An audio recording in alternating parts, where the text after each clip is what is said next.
एक बार एक हरे भरे जंगल के भीतर गहरे बसे एक आरामदायक छोटे से तालाब में फ्रेंडी नाम का एक आकर्षक छोटा मेंढक रहता था। फ्रेंडी एक जीवंत और साहसी मेंढक था जो अपने आसपास की दुनिया की खोज करना पसंद करता था। वह मेंढक एक तरफ से दूसरी तरफ उछलता कूदता रहता था। एक दिन गर्म धूप के नीचे स्नान करते हुए फ्रेंडी ने एक अजीब दृश्य देखा। उसने देखा कि तालाब के किनारे पर एक चमकदार सुनहरा मुकुट पड़ा हुआ है। उसकी छोटी मेंढक की आंखें उत्तेजना से चौड़ी हो गई और वह जांच करने के आग्रह का विरोध नहीं कर सका। एक तेज छलांग के साथ फ्रेंडी ताज की ओर बढ़ गया। जैसे ही वह पास आया, ताज से एक छोटी सी आवाज़ गूंजी, ओ प्रिय, ऐसा लगता है कि मैं अपना रास्ता भटक गया हूँ। क्या आप मेरी मदद कर सकते हैं छोटे मेंढक? फ्रेंडी हैरान रह गया। उसे एहसास हुआ कि आवाज़ सुनहरे मुकुट के भीतर से फंसी हुई एक छोटी राजकुमारी की थी। बिना किसी हिचकिचाहट के उसने कहा, डरो मत राजकुमारी, मैं तुम्हें तुम्हारी सुनहरी जेल से मुक्त करने का एक तरीका खोजूंगा। अपने दृढ़ संकल्प से प्रेरित फ्रेंडी एक समाधान खोजने के लिए एक मिशन पर निकल पड़ा।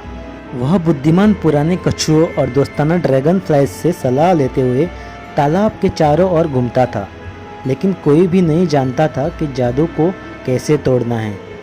फ्रेंडी ने बुद्धिमान बूढ़े उल्लू से परामर्श करने का फैसला किया, जो जंगल के सबसे ऊंचे पेड़ में रहता था। उल्लू अपने विशाल ज्ञान और गहरी अंतर्दृष्टि के साथ सबसे जटिल सवालों के जवाब देने के लिए जाना जाता था। एक लंबी और कठिन चढ़ाई के बाद फ्रेंडी आखिरकार उल्लू के पर्च पर पहुंच गया।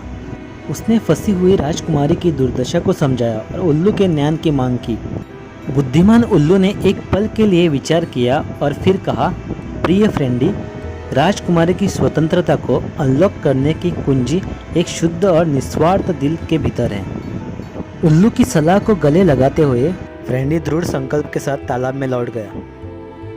उन्होंने सोने के मुकुट के बगल में दिन और रात बिताई। भीतर फंसी राजकुमारी को प्रोत्साहन के शब्द फुसफुसाए। उन्होंने बाहरी दुनिया की कहानियों को साझा किया और यहाँ तक कि उन्हें खिलाने के लिए कीड़े भी पकड़े।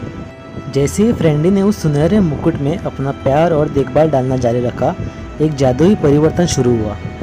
सुनहरा बाहरी हिस्सा फटने और झिलमिलाने लगा, जिससे पन्ना आंखों और एक आभारी मुस्कान के साथ एक सुंदर राजकुमारी प्रकट हुई। फ्रेंडी ने दयालुता और बलिदान की शक्ति को अनलॉक किया था।